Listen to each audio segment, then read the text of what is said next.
오늘 세포주기 세 번째 시간. 지난주에 그 CDK1 사이클린 비복합체가 파스포릴레이션, 디파스포릴레이션에 의해서 조절되는 거에 대해서 배웠죠. 그렇게 복잡하게 조절되는 이유는 워낙 중요한 프로세스이기 때문에 여러 단계의 결제 단계를 거쳐야 한다고 그렇게 설명을 드렸죠. 자, 그래서 CDK1 사이클린 비복합체가 뭘 가능하게 해요? G2에서 MG, G2에서 MG는 결국 뭐예요? 세포 분열이죠. 세포 분열. 세포 분열을 가능하게 하는데 과연 이 CDK1 사이클린 B 컴플렉스가 어떻게 세포 분열을 일으키느냐를 공부해 보도록 할게요. 당연히 CDK니까 카이네이즈니까 당연히 인산화, 파스포릴레이션을 통해서 얘가 얘기하죠. 다른 세포의 단백질을 인산화시켜서 활성을 조절하겠죠. 네, 그렇죠. 자, CDK1 여기 이 안경 쓰는 CDK1이죠. 카이네이즈니까 누군가를 인산화시키겠죠. 누군가를 포스포릴레이션 시켜요. 포스포릴레이션 시키는데 걔의 이름은 아나페이즈 프로모팅 컴플렉스. 아나페이즈가 뭐예요? 세포 분열 M기 중에서 프로페이즈, 메타페이즈, 아나페이즈, 텔로페이즈죠. 전기, 중기, 후기, 말기. 후기 촉진 복합체 애나페이즈 프로모팅 컴플렉스. 후기가 잘 진행되도록 하니까 이 세포 분열 M기 중에서 마이토식, 토틱 M기 중에서 전기, 중기, 후기. M기를 다시 이렇게 전기, 중기, 후기, 말기로 나온다 그랬죠. 그 중에서 특히 후기를 촉진하는 복합체니까 어쨌든 이쪽으로 세포 주기 진행을 M기로 잘 진행하게 해주는 그런 역할을 하는 놈이겠죠. 그죠? 촉진 복합체니까. 아나페이즈 프로모팅 컴플렉스니까. 자, 그리고 우리는 시스터 크로마티드 M기의 중기, 그렇죠? 세포 주기 M기의 중기, 그렇죠? 메타페이즈에서 후기 아나페이즈로 넘어갈 때 갈려져야만 하는 운명이죠. 중기에는 메타페이즈는 이렇게 세포의 적도면에 방주소가 연결되어서 배열하다가 메타페이즈, 애나페이즈에는 얘네들이 각기 어떻게 돼요? 각기 찢어지죠, 그죠? 안녕, 바이바이, 바이바이, 안녕 하면서 언니야 안녕, 그죠? 자, 그래서 얘가 하는 일이 아나페이즈 프로모팅 컴플렉스가 아나페이즈의 이 염색 분체 시스터 크로마티드가 갈라져야 되니까 걔네들을 가르는 역할을 해주는 거죠. 걔네들을 찢어주는 역할을 누가 한다? 애나페이즈 프로모팅 컴플렉스가. 자, 이제 저 자매를 갈라놓으러 가볼까 얘기를 하죠. 근데 얘들의 역할은 뭐냐? 얘들의 본질은 E3 유비키틴 라이게이즈. 이름이 좀 복잡한데 E3 엔자임 세 번째 엔자임이란 거예요. 물론 E2도 있고 E1도 있죠. E3 유비키틴 라이게이즈라는 놈인데 얘네들은 뭐냐? 분해하고자 하는 단백질에 유비퀴틴을 붙여준다. 유비퀴틴 IN으로 끝나면 되게 단백질이죠. 왜? 프로틴이 IN으로 끝나니까, 그죠? 유비퀴틴 앞에 유비큐가 뭐 유비큐터스, 여기저기 있다는 뜻이죠. 유비퀴터스라는 영단어는 여기저기 있다. 도처에 존재한다. 유비퀴틴이라는 단백질도 워낙 세포 안에서 많이 쓰이기 때문에 많이 존재해서 이름이 유비퀴틴이에요. 얘는 어떤 역할을 하냐? 세포 안에서 유비퀴틴이라는 단백질을 이렇게 그릴게요. 이렇게 유비퀴틴이라는 작은 단백질인데 얘는 분해하고자 하는 단백질. 얘는 이제 이미 늙고 병들어가지고 세포 안에서 필요가 없어요. 그죠? 늙어서 얘를 분해하고 싶을 때는 여기다가 유비퀴틴을 하나가 아니라 이렇게 쭉 몇 개를 붙여놓으면은 이제 일종의 표지가 되는 거죠. 깃발을 들고 있는 거죠. 나는 이제 단백질 인생을 다 살았으니 그만 리사이클, 이제 분리수거 해다오. 분리수거 할 때 우리 어저께 분리수거 날인데 아파트인데 못했는데, 항상 우리 아파트는 목요일인데 또 늦게 가서 못했어요. 거기서 페트병 같은 거 분리수거 하게 되면은 결국은 분리수거 재활용 센터로 가가지고 플라스틱의 경우에는 페트병 같은 거 다 조그맣게 조각을 내서 가루처럼 만들어서 재활용하죠. 단백질도 마찬가지로 재활용하려면은 단백질을 이루고 있는 구성 단위가 뭐예요? 아미노산으로 쪼개져 가지고 재활용되죠. 그래서 일단 이러한 용도 폐기된 단백질, 쓸모 없어진 단백질은 유비큐틴을 붙여가지고 표시를 한 후, 얘는 이제 부서져야 되는 단백질이다. 결국 나중에 아미노산 단위로 쪼개져가지고 세포 내에서 재활용된다는 거죠. 자, 유비큐틴, E3 유비큐틴 결합효소 이야기를 하려면 반드시 프로테아솜이라는 단백질 분해 기전을 먼저 공부해야 돼. 프로티아솜에 의한 단백질 분해 기전. 프로테아솜도 일종의 세포 내 소기관이라고 할 수 있어요. 근데 뭐 멤브레인으로 둘러싸여 있지 않고 멤브레인으로 둘러싸여 있지 않은 소기관 중에 유명한 건 뭐 있죠? 라이보솜은 단백질을 합성하고 작고 멤브레인에 둘러싸여 있지 않지만 단백질 합성이라는 워낙 중요한 일을 하기 때문에 우리가 소기관으로 쳐주는데 프로테아솜은 잘 소기관으로 쳐주질 않아요. 근데 이것도 엄밀한 의미에는 세포 내 소기관이에요. 역시 프로테아솜도 라이보솜과 마찬가지로 S 유니트 침관계수 있죠. 침관계수로 자기 크기를 나타내고 모양 구분을 하고 그죠? 이름을 그렇게 붙여요. 뭐 28S 프로티아솜 뭐 이런 식으로. 프로티아솜은 이렇게 실제로 모양이 여기 절구총같이 이렇게 생겼고 얘는 프로테아솜, 프로테이즈 단백질을 분해하는 그러한 세포 내 소기관이에요. 교수님 3장에서 배운 라이소솜이라는 세포 내 소기관과는 어떻게 다른 건가요? 내가 또 선행 학습했다고 뭐라 하시겠지만 프로테아솜에 의한 분해는 선택적으로 유비큐틴에 의해 표시된 단백질, 내처럼 유비큐틴에 의해서 표시된 단백질만 분해시키고 라이소솜은 그 안에 들어가는 모든 단백질을 다 분해시키는 거죠. 그 차이점이죠. 그래서 프로티아솜에서 일어나는 단백질 분해는 선택적으로 아무나 다 일어나는 게 아니라 유비큐틴으로 표시된 단백질만 프로티아솜으로 초대돼서 거기서 분해되고 반면에 라이소솜은 그 안에 들어간 단백질은 거의 다 소화가 돼버린다는 그런 차이점이 있다고 생각하시면 돼요. 한마디로 하면은 프로티아솜에서의 단백질 분해는 라이소솜에서의 단백질 분해보다 더 스페시픽하다, 특이적이다. 자, 이제 쓸모가 없어진 단백질. 아이고 이제 꼼짝없이 죽었구나. 늙으면 죽어야지, 죽으면 늙어야지, 그죠? 이제 저는 그렇게 생각하지 않아요. 나이 든 사람도 역시 자기 할 일이 있는 거죠, 사회에서, 그렇죠? 어쨌든 죽으면 늙어야지, 늙으면 죽어야지는 그냥 이 나이 드신 분들이 예전에 입버릇처럼 하시던 말씀. 어쨌든 단백질도 이제 늙었으니 죽어야죠. 이 단백질은 세포 내에서 단백질은 필요 없어진 건 빨리 분해돼 버리는 게 낫죠. 자, 그래서 여기서부터 볼게요. 유비큐틴을 활성화시키기 위해서 유비큐틴으로 표지를 해야 된다고 그랬죠. 이 단백질을 분해시키려면, 그죠? 그래서 아까 E3 유비큐틴 라이게이즈, 뭐가 우리가 E3 유비큐틴 라이게이즈라고 그랬어요? 이 아나페이즈 프로모팅 컴플렉스의 본질이 E3 유비큐틴 라이게이즈죠.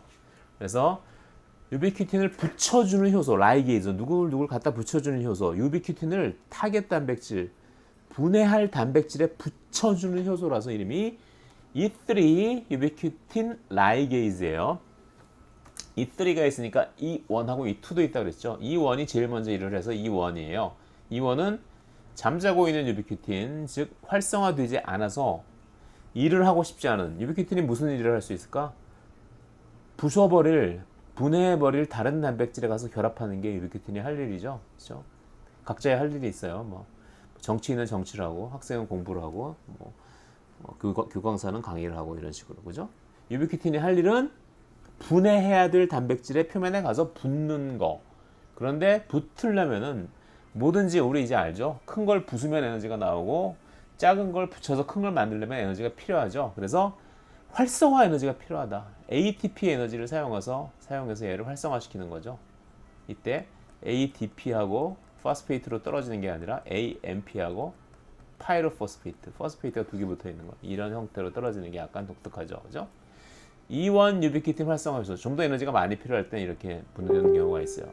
파이로포스페이트가 나중에 또 포스페이트 두 개로 분해가 되면 여기서 또 델타 G가 또 네거티브가 되니까, 그죠? E1 유비큐틴 활성화해서는 유비큐틴을 활성화시키는 거고, 그리고 E1 유비큐틴 활성화해서가 유비큐틴을 딱 자기가 몸에 붙이고 있어요. 이제 좀 정신이 드니? 그쵸? ATP를 줘서 이용해서 얘를 활성화시켰으니까 잠이 확 깼어. 정신이 들었어요. 자, 이제 나한테 넘겨라. 이제 이번에는 E1이 아니라 E2가 나오죠.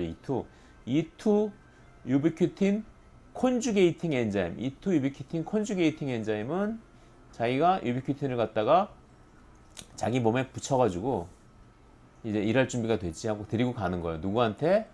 E3 유비퀴틴 라이게이즈.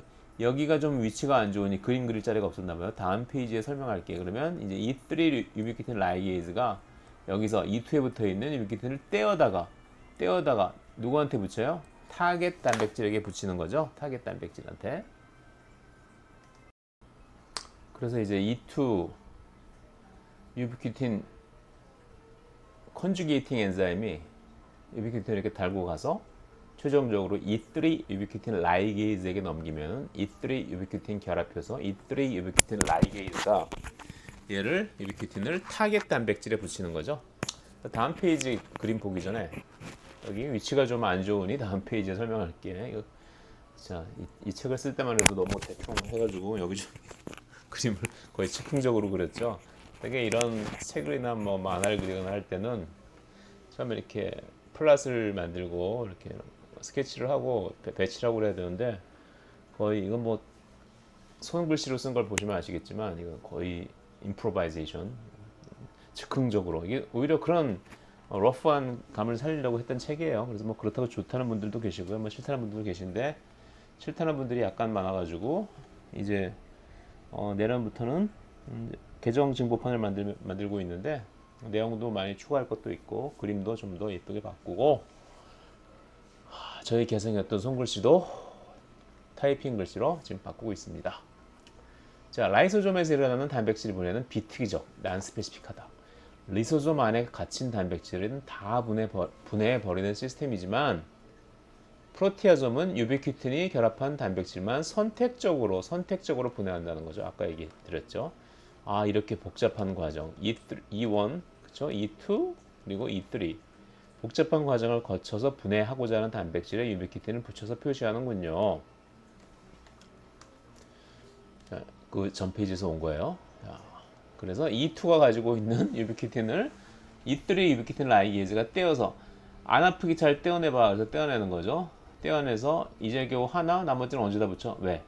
유비퀴틴을 하나가 아니라 여러 개 붙여야 돼요. 그래야지만 멀리서 봐도 표시가 된다는 거죠. 뭐 이전에 외국 여행 하다 보면은 뭐 굉장히 허허벌판을 달리다 보면은 한 뭐 5km 밖에 있는 햄버거집 간판을 뭐 한 위로 한 200m 아니겠구나, 한 50m 이렇게 달아놔가지고 멀리서도 보이게, 그죠? 그래서 유비퀴틴 그런 것처럼 허허벌판에서 광고판을 높이 다는 것처럼 유비퀴틴도 여러 개 달아야지 잘 보이겠죠. 그래서 타겟 단백질을 유비퀴틴을 이렇게 하나만 달아가지고 소용이 없고 유비퀴틴 하나 붙였다. 여러 개 붙이기 위해서 E2가 여러 번 왔다 갔다 하면서 E1이 가지고 있던 유비퀴틴을 떼어다가 E3한테 갖다 주고 이제 겨우 하나, 나머지는 언제 다 붙여? 유비퀴틴 하나 붙였다. 언제까지 붙잡고 있을래? 가서 유비퀴틴 좀 더 물어올게. 좀 놓아줘.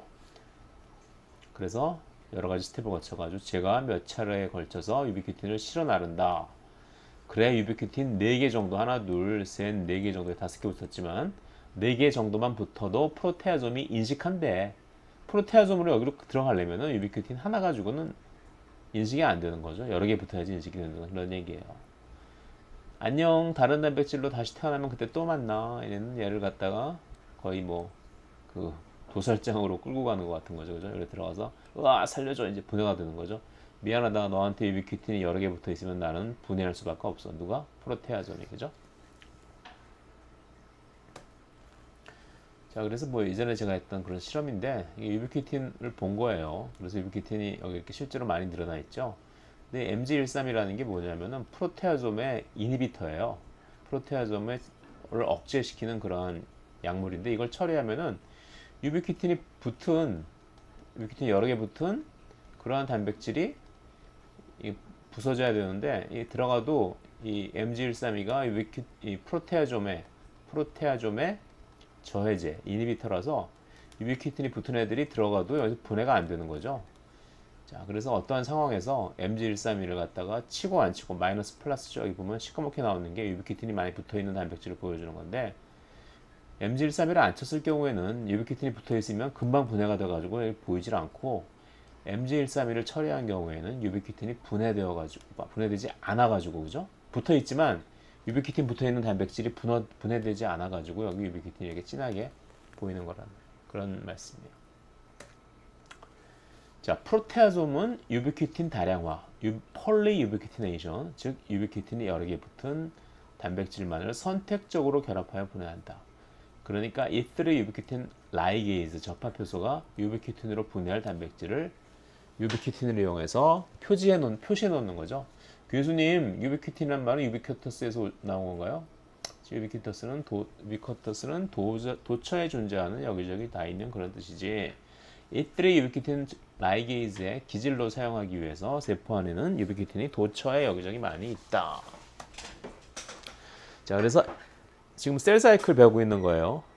그 프로테아솜의 메커니즘에 대해서 메인으로 배우고 있는 게 아니라 셀 사이클에 APC가 아나페이즈 프로모팅 컴플렉스 CDK1 사이클린 B 컴플렉스에 의해서 활성화되어서 아나페이즈 프로모팅 컴플렉스를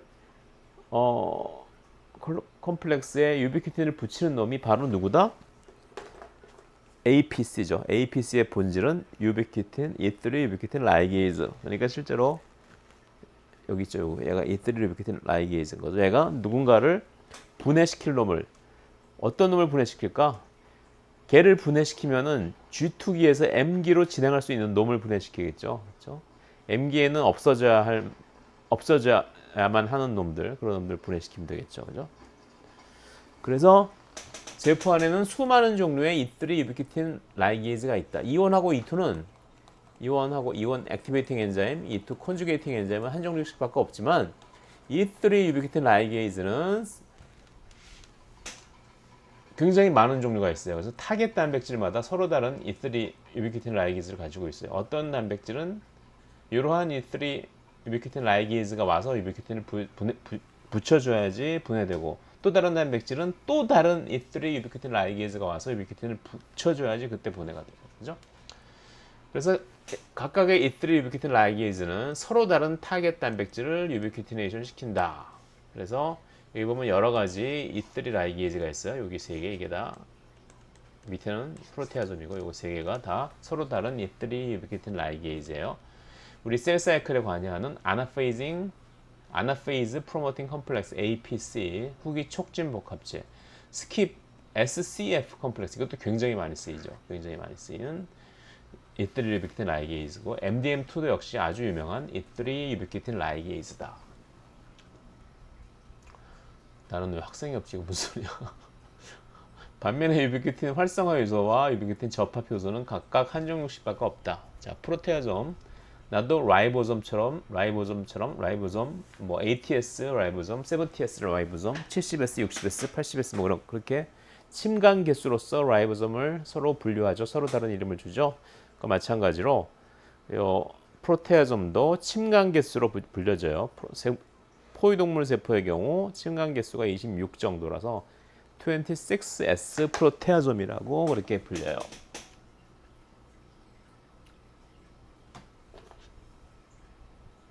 그래서 APC 후기 촉진 복합체, 아나페이즈 프로모팅 컴플렉스, 여기 있죠. APC 여기 얘가 하는 일은 M기로 진행하게 하고, M기 중에서도 M기 세포 주기에 G2 다음에 M기가 프로페이즈, 메타페이즈, 아나페이즈, 텔로페이즈로 이루어졌다고 그랬죠. 아나페이즈 프로모팅 컴플렉스니까, 아나페이즈니까 두 개 붙어있는 염색 분체를 서로 떼어내야 되죠. 그 일을 어떻게 하나 여기서 설명하고 있어요. APC는 일단 세포레이즈, 여기 악어처럼 생긴 애가 이름이 세포레이즈예요. 세포레이즈, 이름 그대로 세포레이즈, 뭔가를 분해시키기, 떨어뜨려 놓기 위한 그런 엔자임 같죠. 세포레이즈. 세포레이즈라는 엔자임이 활동을 못하도록 시큐어하다, 시큐어하다, 뭐를 갖다가 시큐어한다, 움직이지 않게 이렇게 한다, 그런 뜻이죠. 시큐어하게, 안전하게 보관한다, 뭐 그런 뜻도 되고요. 그죠? 시큐어라는 것은 그래서 세포레이즈를 딱 붙잡고 얘를 일 못하게 하는 그런 놈이에요. 그런데 이 APC라는 놈의 본질은 뭐라고 그랬죠? 유비퀴틴 라이게이즈. 누구를 유비퀴틴화 시켜요? 얘를. 시큐린을 유비퀴틴화 시켜가지고 얘를 분해시키는 거죠. 얘가 유비퀴틴화 되니까 프로테아솜이 가서 인식해서 얘를 리사이클을 위해서 분해를 시키는 거죠. 크하하.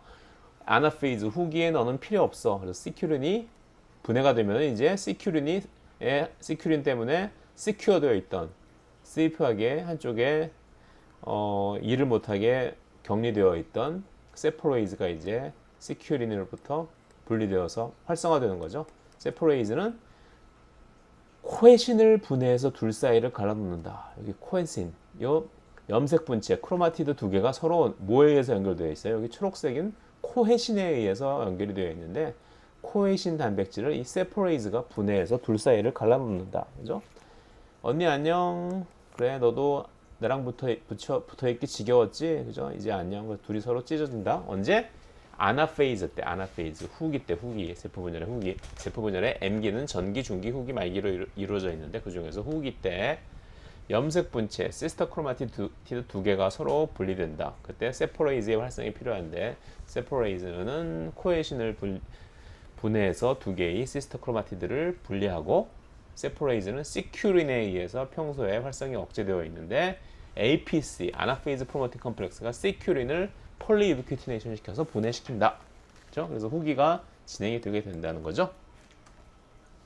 자, 다시 복습을 해볼까? 세포 분열기인 M기는 프로페이즈, 메타페이즈, 뭐 이것까지는 몰라. 굳이 이거 안 쓰는 사람들이 있으니까 메타페이즈, 아나페이즈, 텔로페이즈로 나눌 수 있지. 그런데 후기 촉진 복합체에 의해 슬슬 후기가 진행됐으면 슬슬 M기를 끝낼 준비를 해야지. 그렇죠? 프로페이즈, 메타페이즈, 아나페이즈, 텔로페이즈니까 이제 아나페이즈 프로모팅 컴플렉스에 의해서 촉진되었으니까 이제 M기 전체를 끝낼 준비를 한다. 네, 교수님 아마도 가장 간편한 방법은 M기에 사용되는 사이클린을 분해해버리는 것이겠죠. 그렇다면 E3 유비큐틴 라이게이즈인 APC가 혹시 사이클린의 분해에 관여하는 것 아닐까요? 그렇겠죠. 자, 맞다. 우리가 M기의 사이클린을 분해하는 역할도 수행한다. 그래서 아나페이즈 프로모팅 컴플렉스가 이제 M기가 거의 끝나가니까 왜? 프로페이즈, 메타페이즈, 아나페이즈, 텔로페이즈. 아나페이즈가 끝났으니까 이제 거의 뒤로 가야죠. 그러니까 이제 더 이상 요 M기에 필요한 CDK1 사이클린 B 컴플렉스가 더 이상 필요 없는 거죠. 뭐라고 이런 배은망덕한 몇 페이지 안만 펼쳐봐. 내가 너 인산화시켜서 활성화시켰던 거 기억나? 바로 CDK1이 요 APC를 여기 인산화시켜서 얘를 활성화시킨 거죠. 얘를 활성화시켰는데 배은망덕하게도 얘가 거꾸로 자기를 인산화시킨 CDK1 사이클린 B 컴플렉스를 유비키티네이션 시키러 오는 거예요. 배은망덕 냉정한 세포생물학의 세계야. 영원한 사랑이 어디 있고 영원한 단백질이 어디 있니? 자, 유비키틴을 받아라. 그래서 유비키틴이 달라붙는 거죠. CDK1에 직접 안 붙고 CDK1의 파트너인 사이클린 B에 받는다. 그렇죠? CDK의 레벨은 되게 세포 주기에 따라서 일정하고 사이클린의 레벨들이 이렇게 왔다 갔다 한다 그랬죠. 그래서 이름이 사이클린이에요. 그래서 사이클린의 레벨을 떨어지게 하기 위해서, 그죠? 사이클린 B를 이 경우에는 사이클린 B를 특별히 유비큐티네이션 시켜서 프로테아좀에서 분해하도록 한다. 안녕, 어머머 이게 뭐야 징그럽게 유비큐틴이 붙었네. 자기 어떻게 꼭 잡어. 안녕 내 사랑 사이클린 B. 안녕 자기야 다음 생에 아니 다음 세포 주기에 M기에 만나. 물론 이 단백질은 분해가 되지만 얘가 다시 아미노산으로 분해돼서 새로운 사이클린 B가 만들어져 가지고 다시 CDK1과 결합하겠죠. 다음 세포 주기에. 그렇죠? 자, 그래서 세포 주기가 제대로 잘 작동하는 날을 알기 위해서 세포 주기 확인점이라는 게 있어요. 확인점, 체크 포인트. 잘 진행되었나 확인해 보고 싶은 거죠. 세포 주기를 진행하기 전에 왜 무조건 가면 안 되니까. 무조건 진로 나가면 돼요. 무조건 졸업하면 되고 무조건 대학원에 2년 있으면 석사학위 받고 대학원에 5년 있으면 박사학위 받고 그런 게 아니죠. 논문을 심사를 통과해야지 학위를 받는 거죠. 대학생은 학점을 다 따야지 졸업을 하는 거죠. 그러니까 마찬가지로 시간만 지난다고 세포 주기가 진행되는 게 아니에요. 각각의 세포 주기에서 세포가 할 일, 그 중에서 굉장히 중요한 일을 꼭 했나를 체크해보고 그걸 했어야지만 세포 주기가 진행돼요. 그래서 그 세포 주기에서 제대로 일을 했나를 체크하는 그 포인트를 세포 주기 확인점, 세포 주기 사이클 체크 포인트라고 해요. 세포 주기를 진행하기 전에 세포가 준비가 되었는지 검사를 하고 진행한다. 첫 번째 세포주기 확인점이 뭐냐? 방추사 조립 확인점. 방추사에 얘네들이 다 붙었나? 스핀들이 이 방추사가 여기 염색체에 붙었나 안 붙었나를 확인하는 그런 거죠. 이게 확인이 안 된 상태에서 붙지도 않았는데 세포 주기가 진행되면 안 되겠죠. 그래서 다 붙었는지 염색체에 스핀들, 방추사가 마이크로 튜블로 이루어진 방추사가 다 붙었는지 확인하는 포인트가 있어요. 그게 바로 스핀들 어셈블리 체크 포인트. 스핀들이 저렇게 자매 염색 분체의 양쪽에 정확하게 결합하고 있어야 한다. 만약에 방추사가 제대로 결합하지 않은 상태에서 NFA를 넘기면 어떤 일이 일어날까? 그렇죠? 어떤 일이 일어나겠어요? 한쪽으로만 가게 되죠, 그죠? 방추사가 안 붙었는데 이때 중기에서 그냥 갑자기 후기로 넘어가게 되면은 얘는 이쪽으로 안 가고 왼쪽으로 안 가고 오른쪽에 얘를 따라가는 경우도 있고 아니면 중간에 벌어져 있는 경우도 있고, 그죠? 이렇게 방추사가 제대로 조립되지 않은 상태에서 NFA로 넘어가면 분열 이후 생겨난 딸세포, 도터셀들에게 균일하게 염색체를 배분하지 못하고 한쪽은 염색체가 하나 많고 한쪽은 염색체가 하나 적은 그러한 상황이 되겠죠. 코헤신, APC에 의해 분해되지 않으면 한국 딸세포들의 두 개의 자매 염색 분체가 모두 갈 수도 있다. 그렇죠? 이게 한쪽에 하나만 갈 수도 있고 이게 양쪽으로 모두 다 갈 수도 있다는 그런 얘기죠. 그렇게 해서 생기는 현상을 바로 어뉴플로이디라고 불러요. 어뉴플로이디. Presence of abnormal number of chromosome. 크로모솜의 개수가 뭐 좀 정상인과 다르다는 거죠. 그래서 여기 뭐 45, 47 크로모솜 46번 대신에 뭐 이런 게 있는 것도 있다. 그래서 이런 것들이 여러 가지 뭐 증후군에 많이 나타나죠. 그리고 여러 가지 성염색체 관련, 그래서 뭐 XXY, 뭐 XYY 뭐 그런 것들, 이런 것들이 바로 이 방추사 조립 확인점, 스핀들 어셈블리 체크 포인트가 제대로 체크가 안 돼가지고, 그죠? 체크를 한다고 하는데 제대로 안 돼서 그러한 기형이 생기게 되는 거죠. 염색체에. 자, 우리는 방추사 붙었어요. 자, 그래서 너희들이 모두 방추사가 결합한 것을 확인하고 나서야 우리가 아나페이즈 프로모팅 컴플렉스가 활성화된다. APC가 활성화되어야지만 세포 분열의 후기로 넘어가야 하므로 방추사가 제대로 염색 분체에 결합하지 않으면 세포 주기의 진행이 안 된다. 그래서 이 확인점을 바로 그래서 방추사 조립 확인점, 스핀들 어셈블리 체크 포인트라고 부른다. 그렇죠? 자세한 메커니즘은 너무 복잡하고 그렇게 복잡하지 않아요. 이따 설명드릴게요. 이렇게 망원경으로 보는 게 아니라 단백질은 어떻게 되겠어요? 가서 만져야 되죠. 무조건 컨택트예요. 얘네들 말을 할 수도 없고 눈으로 볼 수도 없고 그러니까 가서 몸으로 부비부비 해가지고 자기 의사를 전달해야 되죠. 마이토틱 스피드 체크 포인트 여기 나와 있죠. 카이네토코어. 카이네토코어 뭐예요? 여기 염색 분체 이렇게 연결되어 있는 거. 여기가 뭐죠? 스핀들이 가서 붙는 이 부분을 카이네토코어라고 그러죠. 카이네토코어는 그때 배웠죠. 카이네토코어는 센트로미어 DNA 시퀀스하고 거기 여러 가지 단백질들이 만들어서 생긴 복합체, 그걸 카이네토코어라고 불러요. 카이네토코어 that remain unattached to the microtubule, 마이크로튜블이 결합하지 않은 카이네토코어가 세포 안에 하나라도 있으면은 웨이 시그널 기다려야 된다. 그래서 다 기다려가지고 세포 내의 모든 카이네토코어가 모든 염색체의 카이네토코어가 모두 다 스핀들을 결합하고 있는 것을 확인하고 난 이후에야 비로소 세포 주기가 진행된다는 거죠. 그래서 카이네토코어에 스핀들이 붙었나 안 붙었나를 관찰하는 엔자임이 있어요. 그 두 개의 엔자임은 MED하고 MUB 프로테인. 하나의 모델은 얘기한다. 어떻게? MED하고 MUB 프로테인이 accumulated unattached kinetocoore. 그래서 이 카이네토코어에 아직 방추사가 붙기 전이에요. 그때는 MED하고 MUB가 MB가 많이 붙어 있다. They are converted into a multi-protein complex. 이 MED하고 MUB는 여러 단백질로 이루어진 복합체를 만들어낸대요. 그래서 that inhibits the anaphase promoting complex by blocking the action of CD20 protein. 그래서 MED하고 MUB는 이것들이 컴플렉스를 이루면은 누구를 이니비션 시켜요? 여기 MED하고 MUB가 잔뜩 있으면은 스핀들이 붙지 못해서 얘가 누구를 이니비션 시키냐? 바로 아나페이즈 프로모팅 컴플렉스를 이니비션 시킨다. 어떻게? By blocking the action of CDC20 protein. CDC20이라는 단백질이 결합해야지. CDC20이라는 단백질은 아나페이즈 프로모팅 컴플렉스가 여러 가지 단백질로 이루어져 있는데 아나페이즈 프로모팅 컴플렉스, 애나페이즈 프로모팅 컴플렉스, APC를 이루는데 중요한 구성 성분이에요. 근데 걔가 매드하고 버브에 잡혀가지고 이 APC 프로모팅 컴플렉스를 만들지 못하는 거죠. 그래서 once all the chromosomes are attached, 이제 모든 염색체의 카이네토 코어가 방추사를 결합하고 있다는 것이 확인이 되면 이제 더 이상 인히비션을 하지 않고 이제 세포 주기를 진행하도록 올라간다는 거죠. 그죠? 여기 보시면은 카이네토 코어 여기 뭐지? 방추사가 결합하지 않았어요. 그랬더니 매드 버브 프로테인이 여기 결합해 있는데 매드 버브 프로테인들이 이렇게 여기서 컴플렉스를 이루고 있으면 얘가 누구하고 결합해요?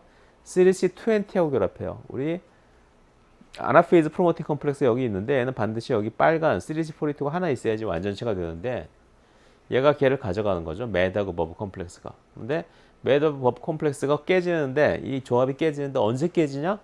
얘들은 바로 이 카이네토 코어에 결합하고 있기 때문에 매드 버브 컴플렉스는 마이토시스를 위해서 여기 스핀들이 딱 결합하는 순간 매드하고 버브 컴플렉스가 분해가 되어가지고 더 이상 CDC20가 여기 카이네토 코어로 납치되어가지고 거기 머물지는 않는다는 거죠. 그죠? 그러면 이제 그래서 이런 왼쪽 같은 경우에는 체크포인트 ON 계속 영업을 진행해도 되는 것이고 오른쪽 같은 경우는 체크포인트 OFF.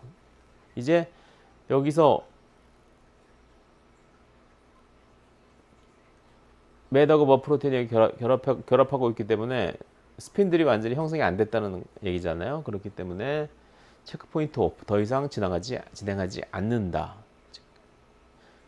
체크포인트 말을 반대로 드렸네.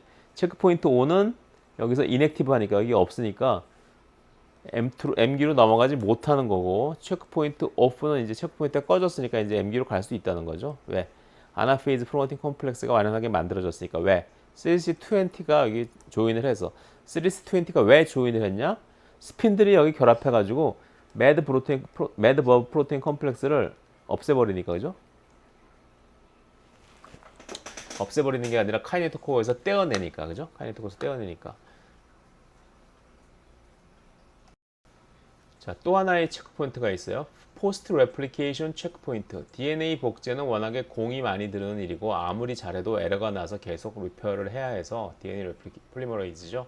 그래서 DNA 복제가 완전히 끝났는지 DNA 합성 과정에서 에러는 없었는지 확인하는 스텝이 필요하다. 일단 CDC25라는 엔자임이 작용해요.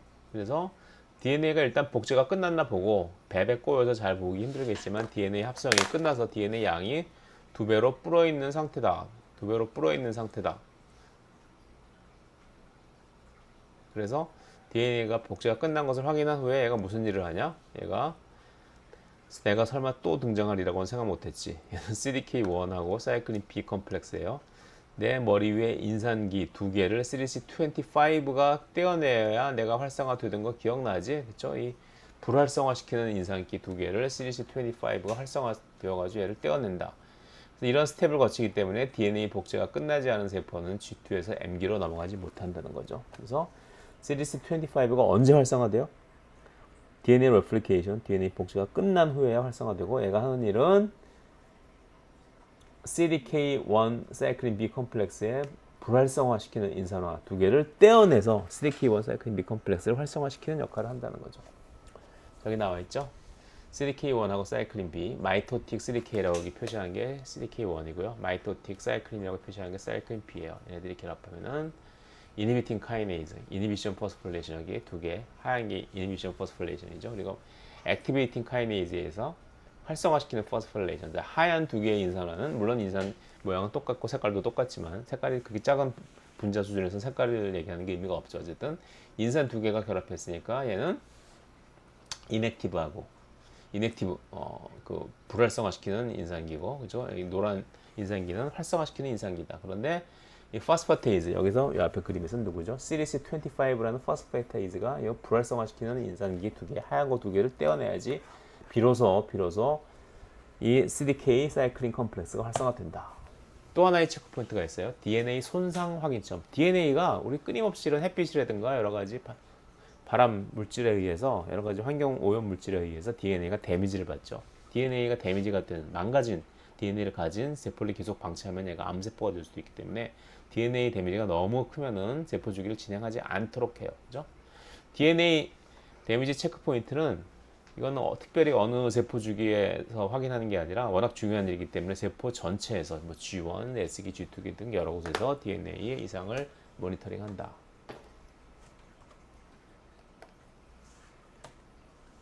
자, 그래서 상처받은 DNA, 상처받았죠? 붕대를 메고 있어요. 상처받은 DNA라는 거죠.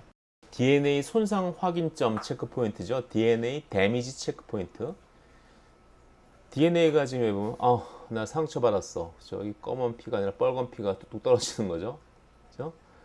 그러면 이 DNA가 상처받으면 여기 잘라진 면이 나오겠죠. 잘라진 면에 결합해서 활성화되는 효소가 있어요. 바로 ATM, ATR이라는 두 개의 얘네 둘 다 카이네이즈예요. ATM 이름 외우고 쉽죠? 오토매틱 텔러 머신. 우리 돈 뽑는 기계 ATM 그리고 ATR.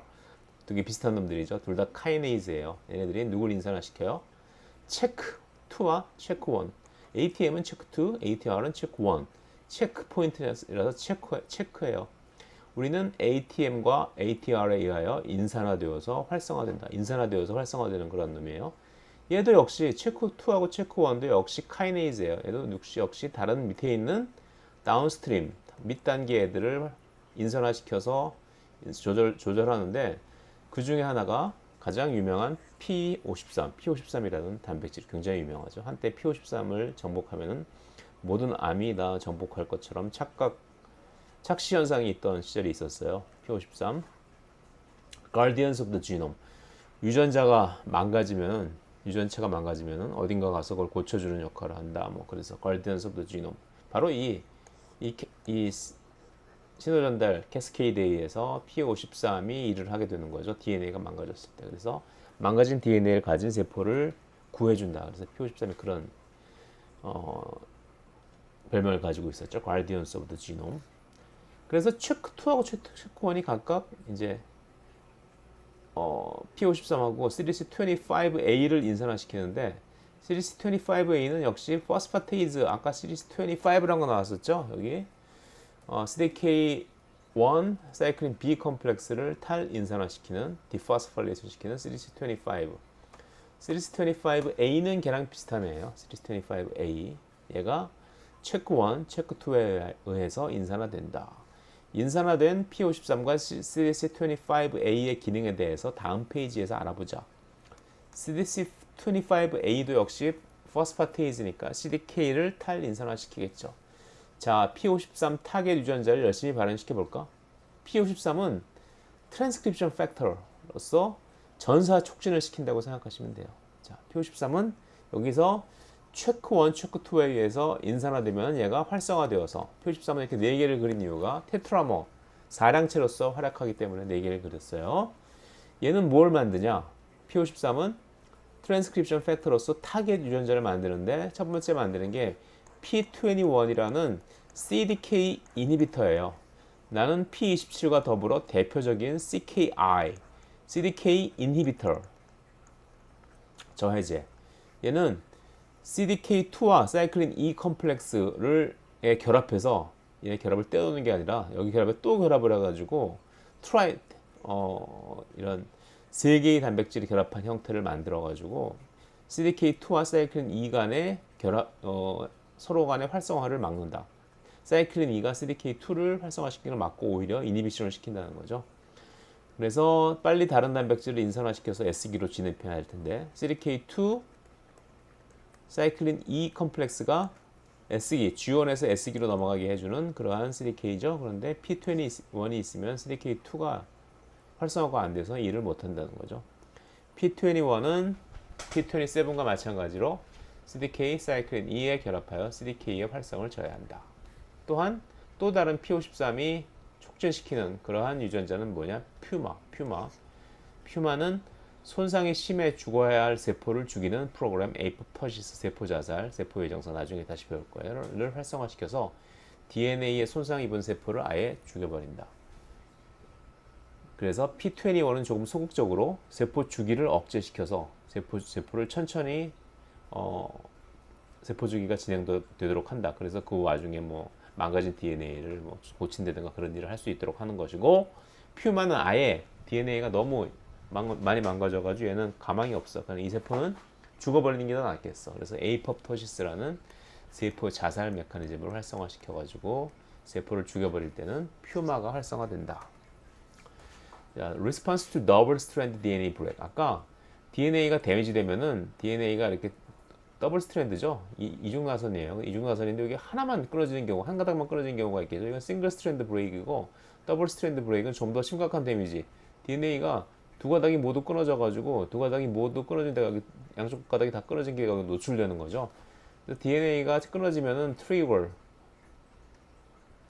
액티베이트 활성화시킨다. 뭐 어떤 걸? ATM, 아탁시아, 탄질레이시, HT, 뭐 뮤테이티드, 이게 어떤 질환의 이름이겠죠. ATM 카이네이즈라는 걸 활성화시키고 ATM 또는 ATR.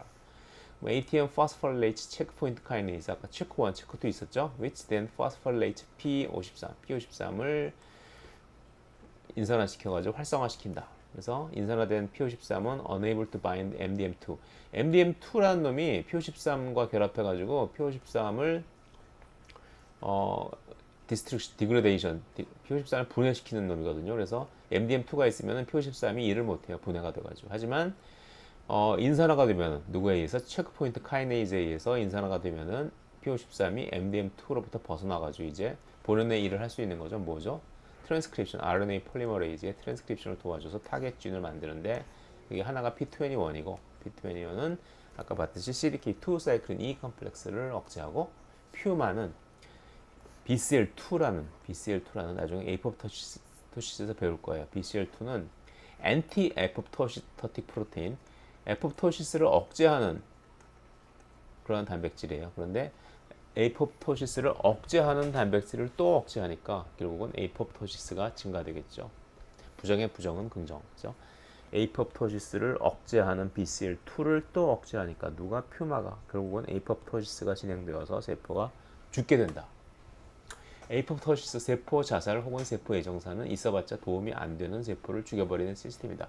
이 기전은 아마 8장에서 따로 공부하도록 할게요. 뇌 세포 자체가 내재된 프로그램을 활성화하여서 능동적으로 자기 자신을 죽이는 프로그램인 에이포토시스는 그냥 뜬금없이 뭐 상처를 입어서, 뭐 불에 태워서, 뭐 독극물이 가해져서 외부적인 요인에 의해서 세포가 죽는 네크로시스와는 다르다는 거죠. 네크로시스와 에이포토시스의 차이점에 대해서 좀 알아두시면 좋아요. CDC25A는 누구를 디포스포레이션 시키냐? 사이클린 E, CDK2 컴플렉스를 디포스포레이션 시켜요. 반면에 CDC25는 뭐였죠? 사이클린 B, CDK1, 그렇죠? 각각의 디포스포레이션 시키는 포스파테이즈가 약간씩 달라요. 얘는 CDC25 그리고 사이클린 E, CDK2는 CDC25A, 불활성화시키는 인산화를 떼어준다. 반면에 활성화시키는 인산화는 남아있어야 되죠. 우리 CDK2 사이클린 E 복합체도 CDK1 사이클린 B 복합체처럼 탈인산화 요소 CDC25A예요. A, CDC25하고 달라요. 약간 다른 의미죠. 에 의해 불활성화시키는 인산기가 떨어져야지 활성화돼. 떨어져야지 활성화되는데, 근데 체크1, 체크2가 얘를 인산화시키면은 얘는 인산화시킨 후에 또 다른 메커니즘에 의해서 아마 여기 유비큐틴이 붙어가지고 폴리유비큐티네이션이 될 거예요. 근데 그것까지는 여기서 설명을 안 한 거죠. 체크1, 체크2 인산화 효소에 의해서 인산화가 되면은 프로테아점에서 분해되고 만다. 물론 그 전에 유비큐틴화 되었지. 그래서 결국 CDK2 사이클린이 복합체를 활성화시키지 못한다. 왜? 얘를 떼어줘야 되니까. 야, 죽을 때 죽더라도 내 불활성화시키는 인산화 좀 떼어주고 가. 결국 CDC25A가 체크1, 체크2에 의해서 인산화되면은 세포 주기 진행이 안 된다. S기로 넘어가지 못한다. G1에서 S기로 넘어가지 못한다. 그죠? 여기 경우도 마찬가지고 셀 사이클 어레스트, 그죠? P21에 의해서 셀 사이클이 어레스트 되고, 어레스트란 건 G1에 스톱되어서 S기로 넘어가지 못한다는 얘기예요. 그죠? 그게 두 가지 메커니즘이 있죠. P21에 의한 메커니즘이 있고, 또 하나는 CDC25, P21은 누구를 통해서? P53을 통해서. 자, 그러니까 이 체크포인트 카이네이즈들이 활성화되면은 P53을 통해서 P21을 통해서 이니비션 시키고, 또한 P53은 퓨마를 또 만들어내가지고 에이포토시스를 증가시키고 또한 시리스 25A도 만들어지다 그랬죠. 시리스 25A, 역시 만들어지는 게 아니라 체크포인트 카이네이즈에서 인산화돼가지고 분해가 되게 되면은 시리스 25A가 일을 못해서 CDK2 사이클린 E 컴플렉스가 활성화되지 못해서 G1에서 S기로 넘어가지 못하고 G1의 계속 머무는 G1 어레스트가 일어난다. 얘들이 똑똑하니까 발표시켜도 정말 잘하네. 초등학생들이 우리 대학원생보다 낫네. 그죠? 셀 사이클에 대해서 배웠습니다. 타겟 단백질을 인산화시켜 세포 주기를 조절하는 CDK와 주기적으로 양이 변하는 사이클린이 관여하고, 재미있는 건 CDK와 사이클린도 역시 인산화, 탈인산화에 의해서 조절된다는 것이죠. 자, 수고하셨습니다.